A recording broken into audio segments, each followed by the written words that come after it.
product management is dead. It's not dead, but it is changing fundamentally forever because of AIs. If you don't know where your costs really are or where you want to grow, how do you invest in the right things? You will tend to just invest in things where people are shouting the loudest, or or you're forced to because of tech debt. How should tech listen? Should tech listen? And what are some of the aspects of that you'd like to talk to us about? If you don't have tech listening to that end user, then everything you're getting is paraphrased or chosen, or you're not getting past their biases that everyone has. Everyone has a bias. Everyone jumps on something that they find interesting or that makes sense to them. So if you're not getting that view of the client, how can you possibly design better solutions? We're all very solution-driven people. And I think it's so easy for us to get into a room and you hear the client or the end user say one thing, we immediately jump into solutionizing and coming up with something.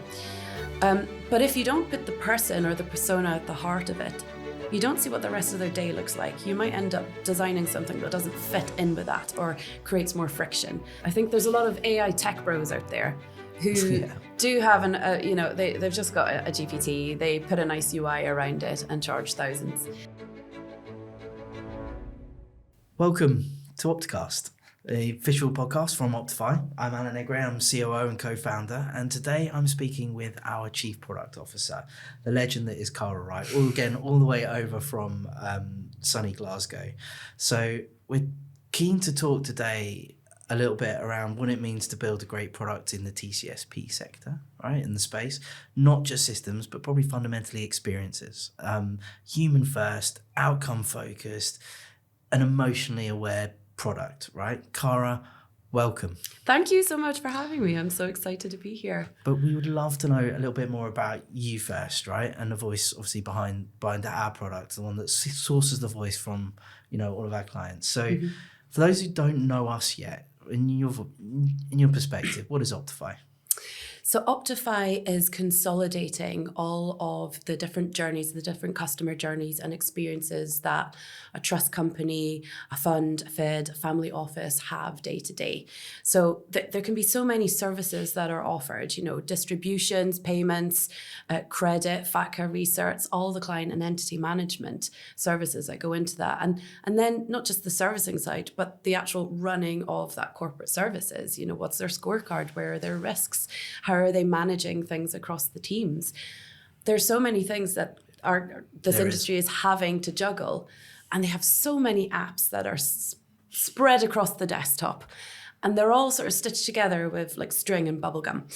And it's really difficult to get an accurate view of your client. What have they got going on? And we're supposed to be especially in the private wealth business, we're supposed to know our clients inside out.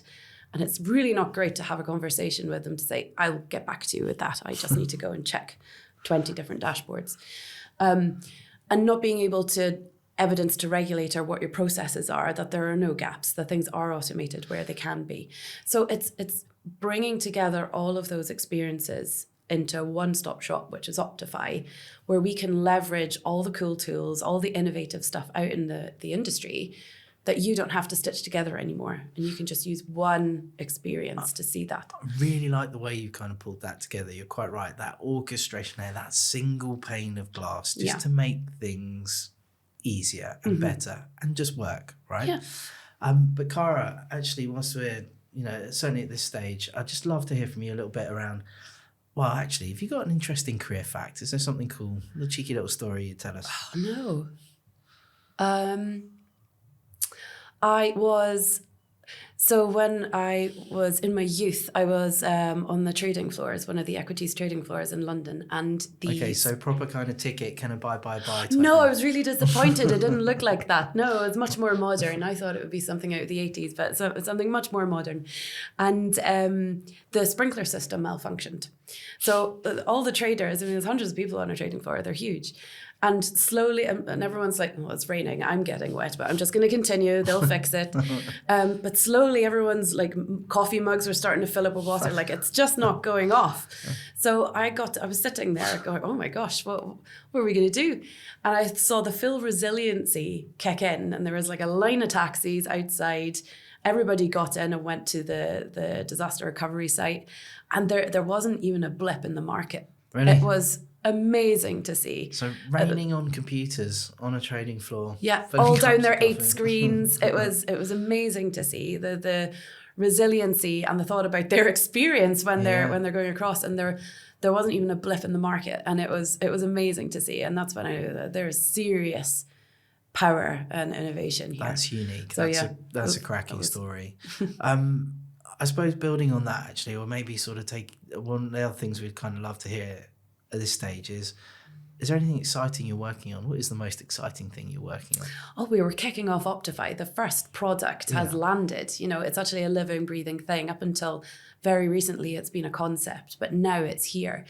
You know, and I talked about, you know, what is Optifi? It's that bringing together of experiences, and we'll be developing some of those experiences ourselves, but hooking in other innovative tools that are out there. You know, in terms of what do we build first? I mean, that's such a huge vision. It's something that myself and Alex Steele, our CTO, really sort of grappled with. Where do we start?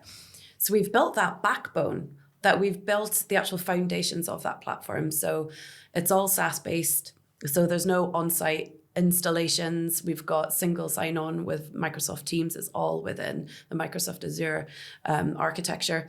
And when you log in, you can see everything, any work items, any types of services that you create for your clients. You can see it all there in one dashboard. What does my day look like? It gets me away from being constantly inundated with emails.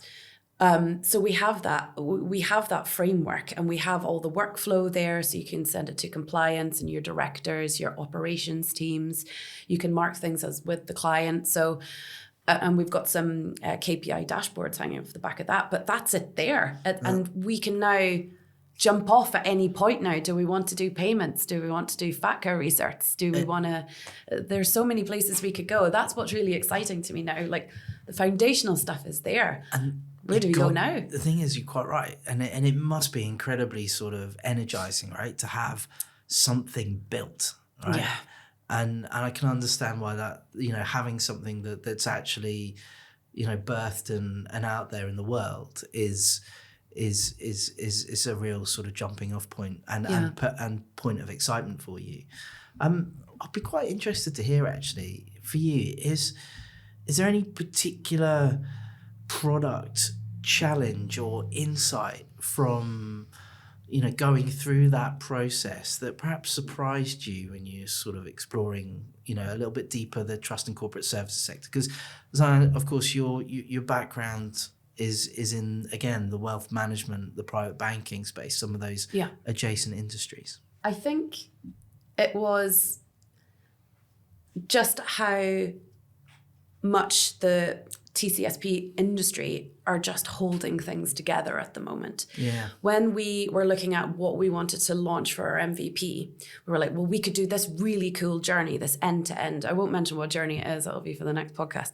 But this, if we just fix this one journey end to end, if we automate all the controls and pull in this innovative tech partner and we just do this one thing and solve it really well, that the industry needs, then that's what we can launch with. And we are really keen to keep our innovation councils going. So we speak to industry peers. You know, we've spoken to COOs of large banks, we've spoken to regulators, CTOs, compliance officers.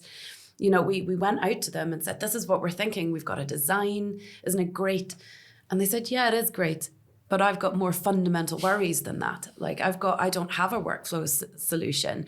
I've got rocketing licensing costs. You know, I'm still using DocuSign to do internal signatures. Sometimes I'm printing stuff out and taking it to someone's desk and they have a stamp. You know, like we've jumped too far. We've come from large corporates where all that exists already and they're doing the more innovative, cool stuff. But this industry is not quite there yet. And we needed something a bit safer, a bit less sexy, actually. And that really surprised me. That's interesting.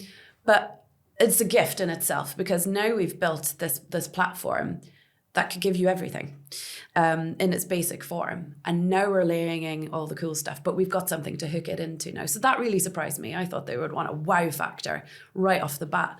They don't. They want safety. They want security. They want to be listened to. They want to minimize disruption. That's what surprised me. Yeah, it's a really great insight, actually. It's quite, again, really, really powerful to hear your voice in that. I think it's I know as we go through these kind of processes, that being able to pivot, to be able to hear the voice of, our peers and what the industry's saying can really make a difference. And for us to be able to sort of flex with that, or for you to be able to flex with that when defining what we build, is probably yes, it's a good thing. It's why I love product. Yeah. I love the psychological aspect of it. Okay. I think we're at that stage now where what we build can make or break somebody's day. If we don't get our user experience right, if we don't get our product right, someone might go home on the train worrying about something and have 3 a.m. thoughts where we wake up and go, oh my God. There are certain, especially in this industry where there are, quite nasty processes you have to deal with, like tax filings. Nobody wants to do tax filings. It's quite hard to make that. No one's going to go home and think, yes, that was a really innovative tax filing form that I was given. But anyone who's done a self-assessment for HMRC will feel that physical knot in their stomach and go, oh, okay, I'm just going to put that off for now. Another form that if I get wrong, there are horrible consequences. So the fact, even if we're just doing forms, there's a psychological win there. I don't think it's enough anymore to say, yes, we delivered this on time, on budget, and we've automated some data fields. If the person at the end of it still feels it's a bit, it hasn't really changed how they feel, I don't think we've won. Pull the thread on that for me a little bit. I think that's really interesting. It's the one thing that I think feels like it could be incredibly powerful for how product works, and that empathy, I suppose that concept of empathy with people, and hearing that voice. What's important about that for you? And why do we need to bake that into the DNA of what we're doing? No, you've hit on something there. So I think we're all very solution-driven people. And I think it's so easy for us to get into a room and you hear the client or the end user say one thing, and we immediately jump into solutionizing and coming up with something. But if you don't put the person or the persona at the heart of it, you don't see what the rest of their day looks like. You might end up designing something that doesn't fit in with that or creates more friction. And we've seen that across, especially in the big banks and the fintechs, where there are so many personas end to end. It's something that I feel really strongly about in Optifi. It's how do you need the client directors, you need the operations people, you need compliance, regulators are also a type of end user, the accountants, the bookkeepers. We're all about the customer journey, the end-to-end customer journey. And if you don't understand all the people who are in that story, we're going to design the wrong thing. In fact, it kind of came to me. I went to see the Titanic exhibition in Glasgow, right? Yeah. And I would have just wandered through and had a good look and been really interested and had a look at the artifacts that they brought up from the seafloor and from survivors and things. But before you got in, as we were standing in line, one of the folks came round with a Titanic ticket, a recreation of the ticket. And on it was a name of one of the passengers. Of course. And at the end of it, you find out what happened. Did they survive? Why were they traveling? And my ticket was a third-class passenger called Mary from Cork in Ireland in some farm. Like a large Catholic family, deeply religious, but they were going to New York to start a new life. So as I held that ticket in my hand and I was thinking about it, I was like, she's probably never seen anything like this enormous boat, all these people. She's come from a small farming village somewhere in Ireland. She's probably never seen. How did she get around? She must have needed signposts. Was it quite overwhelming for her? And I was much more interested in the third class cabins or reconstructions, because I was like, well, this is where she would have been. And would she have shared a room with all her siblings back home? Was this new to her? And it made me ask these questions because I had her in my head. And it's exactly the same with a tax filing form. It is. It's like, who is using this? Why are they using it? How do they feel? What other things are they doing in their day? When we design things, if you don't have the person in mind, you don't ask the right questions, and then you don't design the right solutions. That's it. So that's why I'm super keen to include, we have personas for everyone. And again, going back to how technology makes you feel, especially in the reg tech space in our industry, reg tech, it shouldn't feel like a slap on the wrist. It should make you feel safe and guided. So how does our product allow that to happen? And yeah, it can be through drop downs and automating data, but it's more than that. It's a really great way of actually bringing it to life. You're quite right, and shows that understanding their perspective and being able to walk a day in the shoes of someone is something. And certainly as a consultant, I think we can often be accused of driving your own perspective into things rather than truly being able to say, look, I've done what you do and I know how to help it. So that feels like a great lens to put on it. Yeah. So, and it's the full sort of end-to-end customer journey as well. I don't think I've worked on a program before where we've had accountants in the room. It's like, but in this industry, the accountants are part of the fee arrangements. So why wouldn't you have them in the room to say, do you know what? If you do this at the start of your process in the operations side of things, that makes my job a lot easier.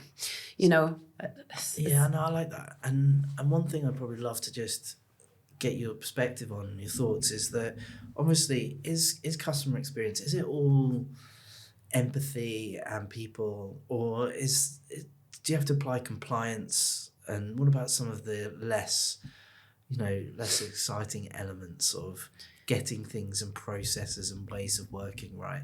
How do you kind of bring these elements in?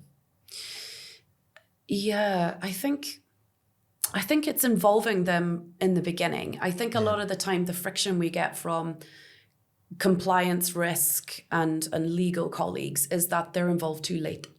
Especially I would say in the larger sort of banking organizations where they are slightly more modern in terms of they might have product and the client, or at least the sort of client-facing roles in the room with technology, and they come up with a solution.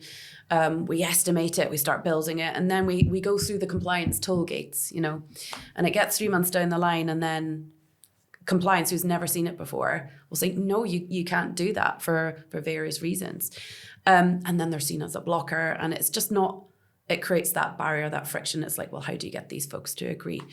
Whereas we don't see compliance as a toll gate. We see compliance as a persona in that story. Perfect. They're still involved in, a payment. They're still having to look at, well, if sanctions are put on a country, I need to stop all these payments, or I need to review this nuanced, slightly grey area that this distribution's fallen into. I'm still involved in that as compliance, and therefore my voice needs to be heard. Excluding that, and I think those that we've spoken to, especially in this industry, where the compliance folks that we've spoken to are so up for innovation, they're just not usually involved in it. It's a shame. We're missing all their insights. Including, if we use our tax form analogy, people like the regulator as well, right? And being able to understand their perspective, what they're looking for, and how those kind of things work too.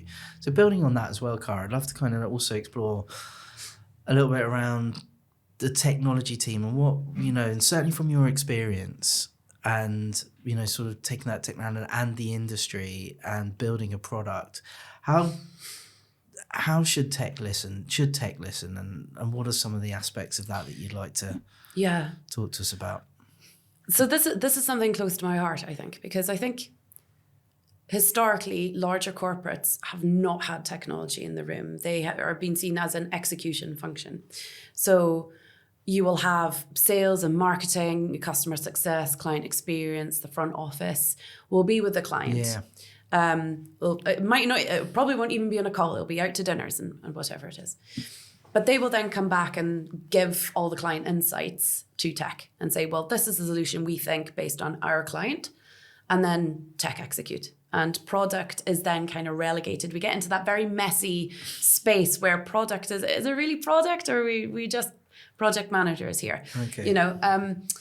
But that causes a few problems. One is, if you don't have tech listening to that end user, then everything you're getting is paraphrased or chosen, or it's you're not getting past their biases that everyone has. Everyone has a bias. Everyone jumps on something that they find interesting or that makes sense to them. So if you're not getting that view of the client, how can you possibly design better solutions?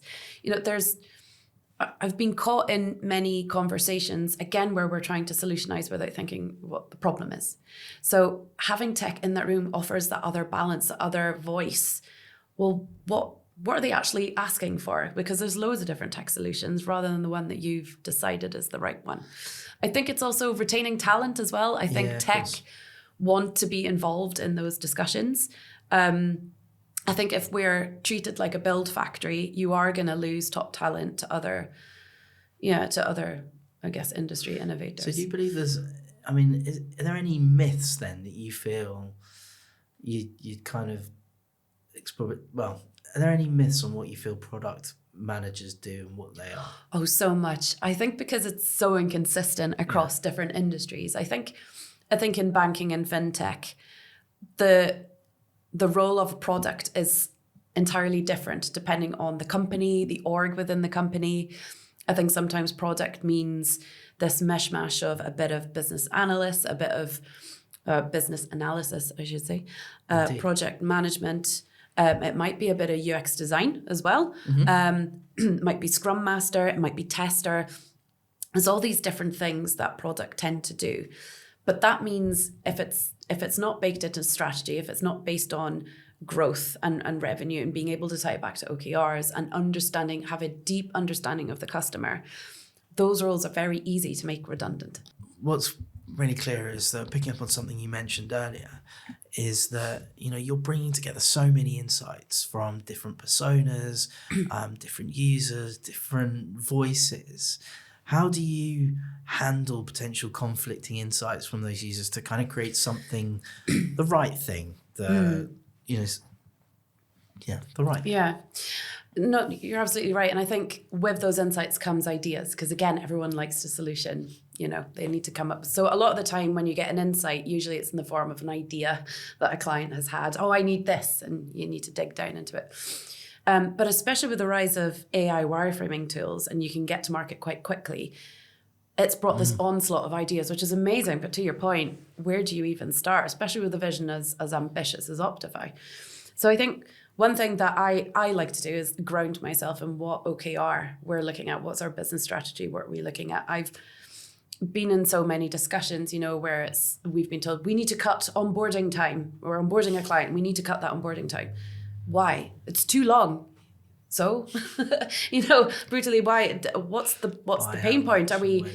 Are we losing clients due to that? Is that what the clients are telling us? Or is it an operational cost thing? How many do you actually onboard? How many do we onboard? Yeah, and it's like when you dig down into it, actually, that was one of the things we got caught in. It's like, well, how do we reduce the operational cost? How do we cut the time here? And actually, when we stood back, what the board was looking for was a revenue generation OKR. And they wanted so it was the banking relationships when that happened in the process was after where clients tend to drop off, tend to churn. So if you brought that forward in the process, then we met the OKR. If we had just cut ops costs, we wouldn't have done that. So it's wading through I think it's finding the OKR first that you want to focus on as a business. And any idea or any opportunity that doesn't fit that OKR, that's later in the roadmap. You've mentioned OKR a couple of times, and I know it's something that's quite well baked into our ways of working. What is an OKR, and why is it important? So, oh gosh, I'm gonna have to try and come up with what is an objective and a key result? Yeah, an objective and a key result. I think people can conflate the two. Yeah. So the objective is, well, what is the outcome that you're looking for? Are you looking to generate revenue? Are you looking to cut costs? Are we looking for talent? Like, what is our actual business objective? And the KPI is how we measure the success on that journey. So a KPI could be, the reduction of technology incidents because our business outcome is a stable platform, or, how many complaints we need to reduce down because we want to retain customers and generate revenue. So it's like, how do you link between the two? And I think, especially for technology, and I've heard this again in the sort of bigger organizations where, you have developers who are working on a decom project, and they're like, well, what benefit are we giving? Oh, we're decommissioning the system. Like, so what? Well, it means that we can exit this data center and realize $2 million in revenue, and that's going to go into this. Okay, so I think it's so important as well for technology talent to know how they're empowering the business. So without that business outcome and KPI structure, not only do we not know where we're going, but it means that other ideas and scope creep can distract us from what we're currently focusing on. So there's that. But I think there's another angle here is because you mentioned client insights. Indeed. And I've kind of covered ideas, but client insights, there's a difference between what clients say and how they behave. So Melissa Torres, who I love, everyone should read her book, Continuous Discovery. It's really good. But she had this this analogy, or I think it was a genuine story from one of the airlines where customers were complaining that there wasn't enough legroom. So immediately someone who wants to solutionize go, oh, well, we can, maybe we can push this back. How do we fit it in? And it's like, but not all customers are saying that. It's the customers who are tall or maybe, they need that legroom to be comfortable because of how they are. So it's not the entire customer segment. So that's an important point. Is that the customer segment we're focusing on? The other aspect was, well, you can pay for extra legroom, but they are choosing minimal cost over comfort. So they complain about it, but they won't pay for it. So why fix it? It's brutal, it's like, that shouldn't take priority then.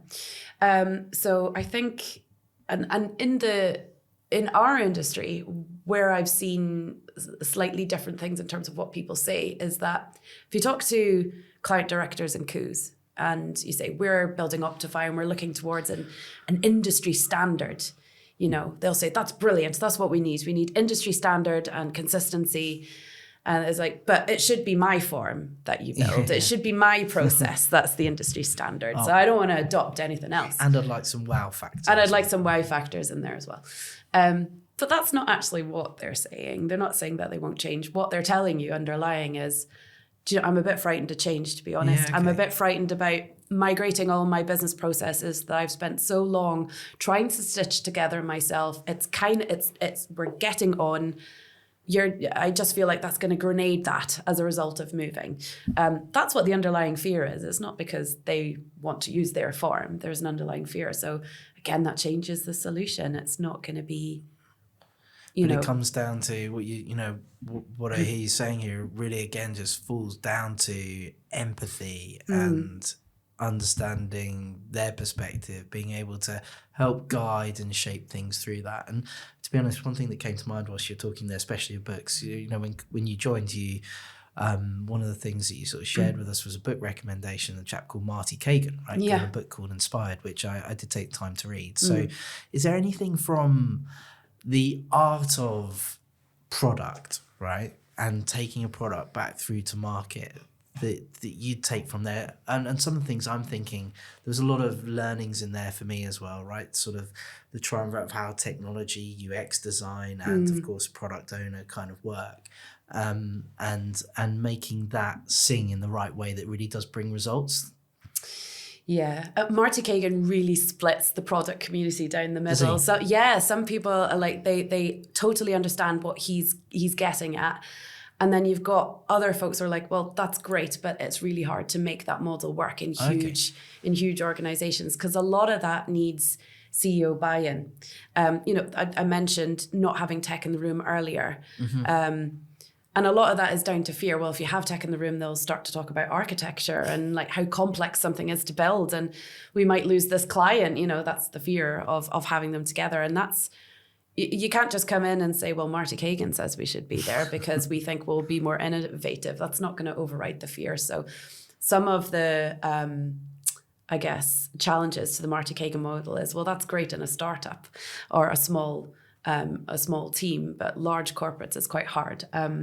So in terms of, we're in a really unique position in Optifi in that sense, because we are a small team, but we are all from large corporates and have rolled out enterprise software. We know where it's going to scale if we get this right. So how do we maintain that skinny product model and that culture and keep it going, So what I really subscribe to is if we mold the team, I mean, we get different names, whether it's squads or tribes or whatever, the new name comes into fashion each time. But if we have a group of product, developer and client all in the room around each journey, end to end. And when I say client, I mean the directors, the accountants, the compliance, the folks actually in the industry. If we have them all there around a journey and we can link the customer journey to our OKRs, the ideas come in within that journey. It forms, and then we can pick and choose which ones are prioritized, related to that. Then we can start to, we can keep that skinny model going as we scale. That's a really interesting challenge that I want to keep going. But it feels perhaps uniquely you have the opportunity to do in an environment perhaps where you're in a startup, right? Is you can build that framework in your image and of course continue to be flexible with it rather than perhaps trying to retrofit some methodology into a big horrible monster of an organization. That's it. It's the same with data architecture. It's very difficult to re-engineer once it's there, but we are in such a privileged position just now where we can take things like the Marty Kagan model where you do have that specific group and product are accountable for the growth and the revenue and setting the direction of the roadmap. We're not just a build factory. Indeed. Having that ownership and having that deep understanding of customers and keeping that as we scale, that's really important to me. If we lose that, we're just like everybody else. Agreed. And you can see that's at the core of your DNA, right? And your being. And it's lovely to sort of hear that come out. It really breeds, breeds enthusiasm through all of us, right? So, Cara, I'd love to sort of explore a slightly different topic, if that's okay, and get your thoughts a little bit on the trust and corporate services sector. The hot topic, the artificial intelligence word, but as it is something which people are keen to understand, I'd love to get your thoughts on where you feel it does help, where it doesn't, how should we use it? Cool. So I think the key challenges in this industry, I mean, we've mentioned that sporadic system. It's very difficult to get a view of my client, a view of my business risks. And what does that make us feel? It makes us feel slightly out of control, makes us feel slightly panicky. When regulators or auditors come in, you're like, I know I'm doing the right thing, but how do I evidence that credibly? I think as well, the other challenges that we have, because I think the challenges are really important before we layer on what AI can fix. The other challenges are we don't really know what our cost to serve is. We can kind of take a guess at it and say, well, a distribution for a PEP costs this much, a FATCA research for an individual is this much, but we don't really know. And especially with clients expecting, maybe a more of a pay-as-you-go fixed fee arrangement where I should expect, I don't want to pay just a flat fee. I want to know exactly where my money's going. It's really hard to give clients that breakdown. And it's really hard to choose, well, which ones do I invest in then? I think it's only 5% of some of the larger companies. What's the stat that you know this stat? For the technology spend? Yeah, the percentage of the revenue. Yeah, 4 to 8% is the industry standard generally where you'll find trust and corporate services spend on technology. And then of that 4 to 8%, a lot of it's on keeping the lights on and the technology. Yeah. Perhaps only 20 to 30 is spent on innovation and moving things forward. Exactly. And if you don't know where your costs really are or where you want to grow, how do you invest in the right things? Yeah. You will tend to just invest in things where people are shouting the loudest or whether or you're forced to because of tech debt. So, I think also the complexities in the business, the client and the entity structures and the jurisdictional complexities have made it really hard to give regulators and clients the data that they want. We're not going to have a Power BI dashboard or a ClickSense created for every single data question. So what happens then? People scurry off and try and stitch it all together, and that takes a while, and you need to rely on certain people who know how that data is all generated. It's just a huge waste of time and money. Indeed. And everyone gets stressed out. So those are the main challenges, I think, and that's where I think AI can be useful. So if you have a data platform like Optifi that has been designed specifically to solve for that, Indeed. Then AI is really good at running very bespoke data queries over the top of that. You don't need to build any dashboards. You could just type in how many PEPs had a profile update between these between these dates in this jurisdiction, and it would just give you the answer. How powerful would that be? It's the natural hop, isn't it, Cara? That kind of like, you've got structured data, you've got all kind of this information. It's in some cases it is structured, but in other ways accessing it might feel like it's just an amorphous blob. Yeah. But being able to use that of course, that interface to be able to surface it in a way that keeps your finger on the pulse, allows you to ask questions like, so what? And then I imagine in the future, start triggering action and activity a little bit further down the line. That's exactly it. So not only is it empowering you with data, I mean, from a client director who is maybe about to go into a client meeting, he's got his phone to be able to just say, what services has John got open just now, or what complaints has he put in, or, what's his current fee versus, is the servicing cost. To be able to be empowered with that information, especially in the private wealth sector where you're supposed to know me. I'm investing a lot of money in you, investing a lot of trust. I'm trusting you with my data, but you don't know how many payments I've got right now. So it kind of feels like what you're talking about is natural language as a user interface, or that it's a term, isn't it? That's kind of I've heard you use. Where are we going with that? It feels like what you're talking about here. Yeah. I've grappled with this at first because my immediate thought when I started using all these AI tools, a couple of years ago was, this user interface feels a bit naff. It feels like it hasn't been designed. I'm just chatting to it. Yeah. But the more I've gotten into it, the more you realize it's the perfect user experience. If you go into a dashboard and you got radio buttons and filters and whatever, those are just components that allow me to talk to the code. I still have to use cognitive reasoning to work out how to use it. Even the most beautifully designed system still needs cognitive effort for me to know how to use. Natural language, anyone can use that. Where we use it internally in Optifi is we run these innovation councils with these industry peers to have a look at designs that we've already made, but crucially to design the next phase. And you know yourself how long it can take to go back and forward on a design and keep talking. And you're having to use Figma, again, using it can be very iterative. Right? Yeah, very iterative. That can take weeks, especially if you've got lots of different stories, as we talked about, compliance and regulators and client directors. And you still rely on someone who knows how to use something like Figma to get everything there.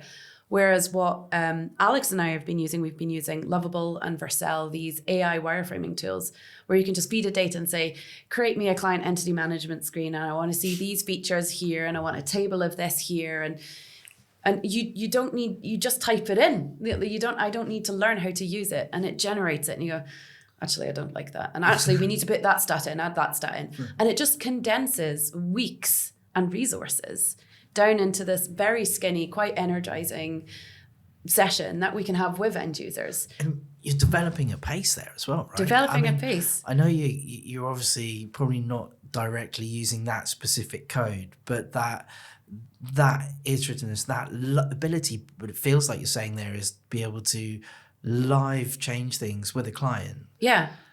Allows them to see their vision, their perspective come to life and challenge it, right? Go, actually, do you know what? That kind of doesn't, maybe that bit doesn't quite fit there with that radio button or that element. And I haven't needed to learn how to use a tool to do that. I tried to pick up Figma. It's too much for me. I need to invest a decent amount of time. Like, Figma is a proper design tool. There's still a space for that, I think. But you can just save so much time. You can give that wireframe from Lovable or Vercel and give it to the UX designer and say, this is what we're thinking. We've kind of tested the usability.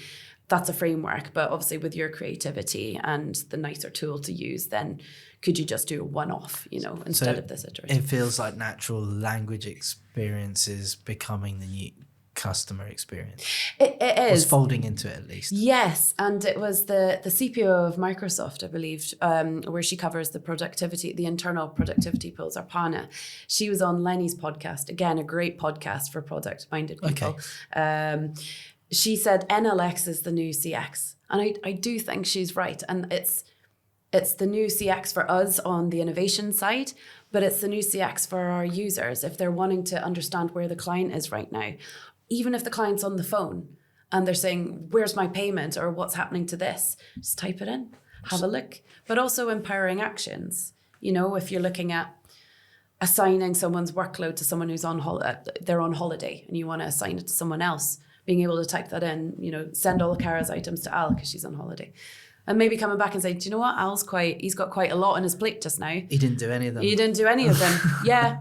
Maybe give it to Stuart, So, and again, not sure he'll do any of them either. I just think, at first I thought that the chat interface was like, we'll come up with something better later. But actually it's perfect. It's perfect for human psychology and analytical thinking. So we're using it internally. We are, and actually I can see, and it's been again very energizing to see how quickly that genuinely accelerates things, and the acceleration of build, the acceleration of design, the acceleration of making something happen is something we should be proud of. Yeah.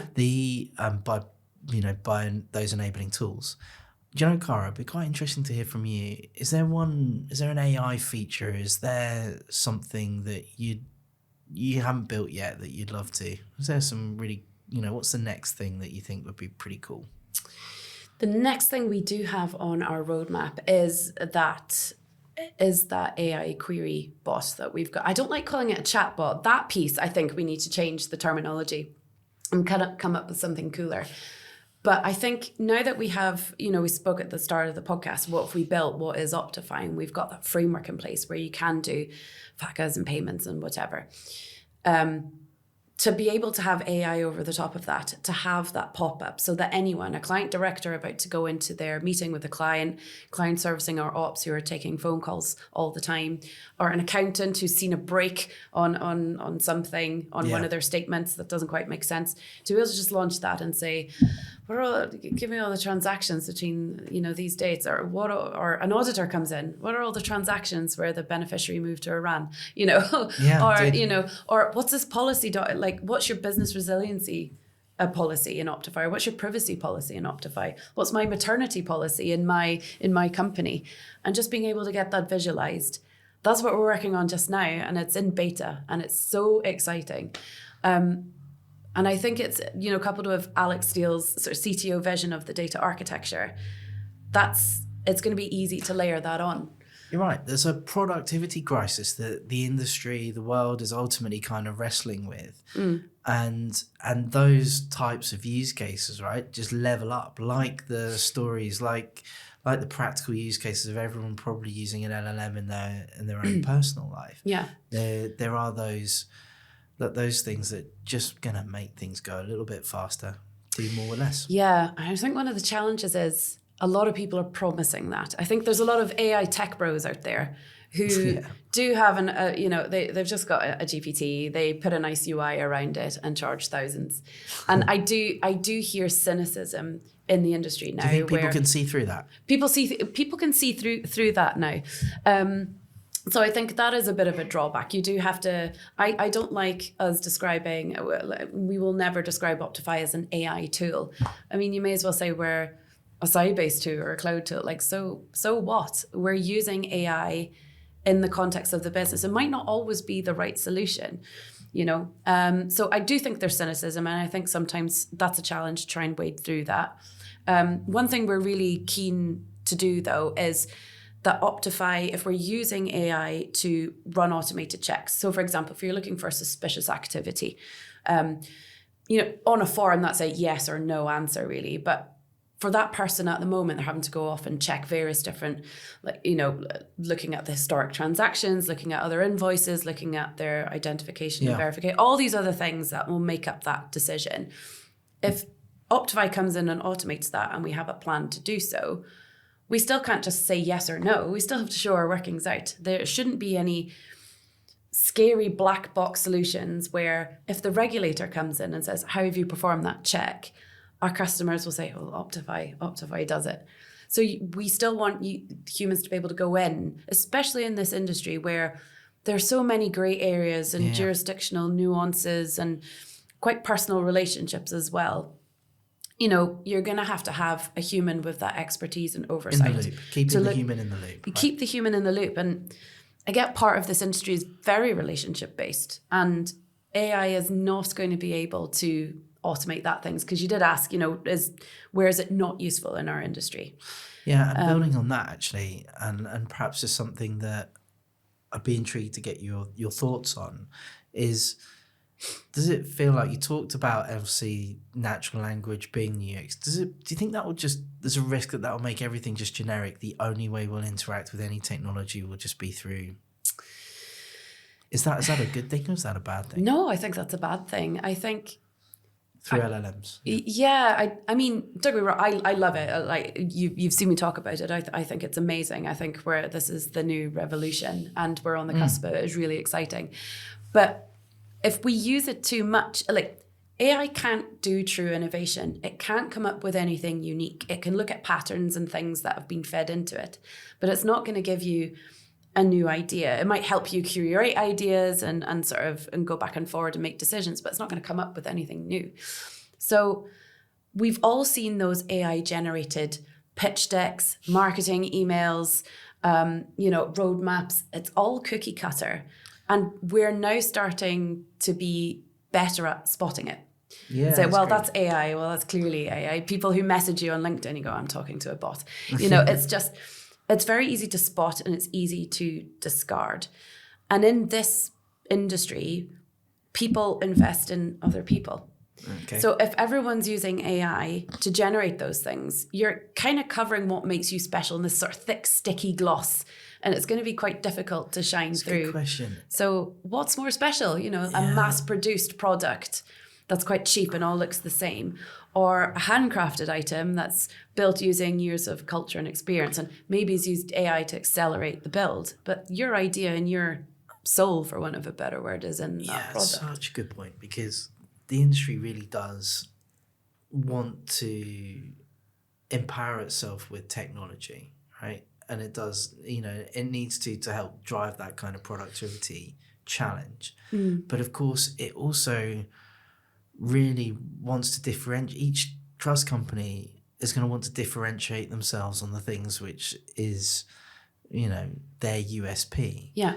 And they'll be wrestling with client experience, you know, what the experience they provide to their clients. They'll be wrestling with, of course, where that hybrid bridge of technology and elements of self-serve to be able to drive productivity and scale. It'll be really interesting to see how that evolves in the future. And and of course, I suppose for you, when you think about product, I imagine you're sort of thinking a little bit more about how you stay relevant and on top of the things and what's coming to make it. Yeah.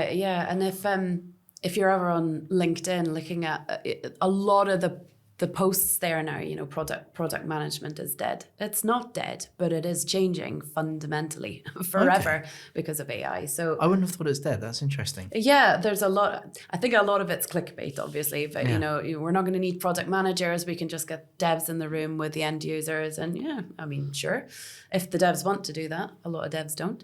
But I think traditionally big corps have misunderstood product anyway. Most it's like we said before, it's like a flavor of project manager or BA.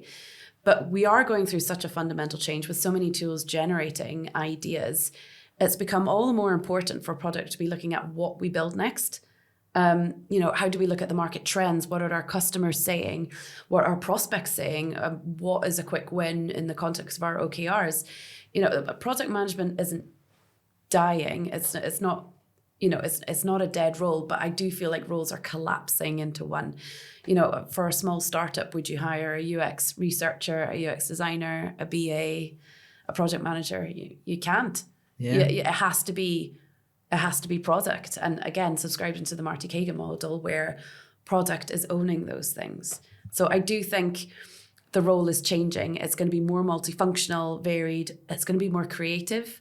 So I think if your job is process-based, if you're there to Jira jockey, if you're there to, if you're there to, run a council where everyone has to fill in a SharePoint form and present to you, or even if your main skill is knowing how your current product works, I think AI you're going to have to upskill in some way. It feels like a story of positivity, right? There's there's opportunity there. There's there's very much, embrace the new ways of working, embrace the world, and it'll be your oyster. It will. And one of the things that what I think we're great at doing at Optifi is experimentation. Just on that note, very hard to do in enterprise software can we just release this to production and see how it goes? Absolutely not, Whereas myself and Alex, we've been working together we're releasing our new experiment, which is our operational KPIs. So tell me a bit more about that. Yeah. So again, I've been used to being asked for what I thought would be really simple metrics. What's our cost to serve? How long does it take to do this process? And it's so difficult to give that answer. And the whole industry is the same. So we designed Optifi knowing that we would have to answer those questions. And how do we get that in an easy way? So, how many touch points have I got in a payment process? How many cancellations are coming through? How is client behavior impacting that? Am I focusing all my attention on a client who isn't even in my top 10? It's all of those things. But that's really complicated. There's so many stats. There's so many tangents you could go down. We've got a design, but is it usable? We've made so many assumptions, Are we going to need this monthly, daily, hourly? Yeah, absolutely. Maybe the stat no one's actually interested in, or maybe it only tells half the story and we need to bake something in. So we could push that to the UX designers and, the UI designer, I should say, rather than UX designer, the UI designer and the developers, and spend a couple of months building that out. But then our customers have to wait. We've already gone through quite a fun, session, like putting on stats and now take that out, move that around. Why don't we just push that out into production? Okay, it's not good. We'll have to plug in the data manually. It means I'll have to export from the database and generate the stats. But you're bringing rapid. It's a rapid prototype, basically, using these AI wireframing tools, and publish it to production in a safe space where it's not going to break anything else. Folks can see it, use it. They get immediate value because it's real data. But we haven't wasted any money wandering off down a path that actually is not going to give any value. And I think that's what this industry really needs, is no more 18-month MVP products that make you go, yeah, okay. That's what I've seen, actually, and I think it's actually been quite a good bit of soul food for me as well, is the speed of execution, the ability to actually put things in front of a client and take those learnings and just make it happen. Yeah, don't be frightened to. I'd like to say almost instantly, but in the grand scheme of things, in the context of these wider these wider projects, right? There's, just making something that works and works quite well, actually. Well, and it's a really energizing session to be in. Yeah. No one goes, there's psychological safety in those councils that we have. And I think one of the things this industry really needs is to people, going back to our point at the beginning, is to feel involved and feel listened to and feel looked after, and not just pushed another product and charged a fortune for it. It's great. Yeah, you're right. And it's great to hear that we're taking people through that, and we're choosing to listen. Well, one question I do have for you, actually, on this particular topic: what do you feel makes a great MVP, so a minimum viable product, for those who don't know that acronym? What makes a great minimal viable product? Or a good one? I think it's one that solves an immediate pain point. It doesn't have to look pretty. It doesn't have to be amazingly seamless, but it needs to address a pain point. And that pain point can be quantifiable. It can be, you're reducing your cost to serve, or your return on investment, etc. Or it can make an emotional feeling go away. And that's what I was saying at the very beginning, is sometimes it's how someone feels. And it's like, I've been trying to stitch all my products together internally in my trust company for years. And half my day is spent trying to get designs together, trying to find the budget, looking at deployment and training and reporting to the board on progress. And all of a sudden that's gone away. That's just gone away. And that in itself, you could probably quantify it and say, well, if you're a director, it's this amount of money saved. But like, he's not going to count that. He's going to think about, that's the wow factor, isn't it? It's the instant, I don't need to worry about that anymore. That thing is just working. Yeah. And will do forever. Yeah. So, and I think especially with startups, because you feel this has to be perfect. We're going to be launching this. It's going to be our name on it. It doesn't have to be perfect. It just needs to work. So do you feel there's a balance then within that to try and balance speed versus empathy and getting things right? Yes, but I think that's where AI can really help us do that. I think anyone, by the way, I think our MVP is great. I think it looks great. I think it looks great, but we wanted it to work and be flexible first. And, we can build in all the cool, sexy stuff on top of that now. But I think AI tooling is really helping us balance the need for someone to feel listened to and involved in the process, but also the need for speed. The experimentation really cuts down the time to market, and again, how we structure ideas, how we listen to client insights, and how we structure it with our OKRs. It means that we're not working on ideas as much as we want to work on them. It's not idea for now. We're gonna focus on this one. We're gonna involve the client, and so it is balancing empathy because they're in the room. But it's also getting that MVP to market in the quickest time that we can to solve a problem, and then iterating on it.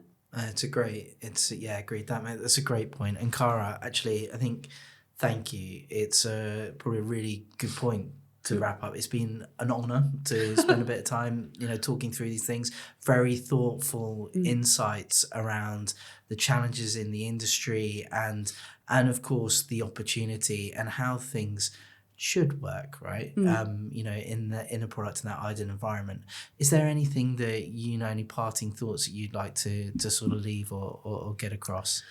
I would love people to talk to us. I would love to get their stories and their insights and their pain points, but also what they love. I think we focus a lot on, well, what are your pain points? I would love to hear from anybody in the industry, so that we can put their insights into the product itself, so that you can be heard, whether you buy our products or not. Like, I'm agnostic. I'm a builder and I'm a design person, but we want to hear your stories. Help us build the next generational product. Have your voice heard. I would love to hear anything. So yeah, it's more of an open invitation. Have a look at optifiplatform.com. Have a look at our product video. Feedback would be amazing. Feedback's a gift. So yeah, that's the parting thought. Come and be part of that journey, whether you buy or not. We want to hear your voice, your insights. Fantastic. I've really enjoyed today's session, Cara. Thank you. Thank you. I've loved it.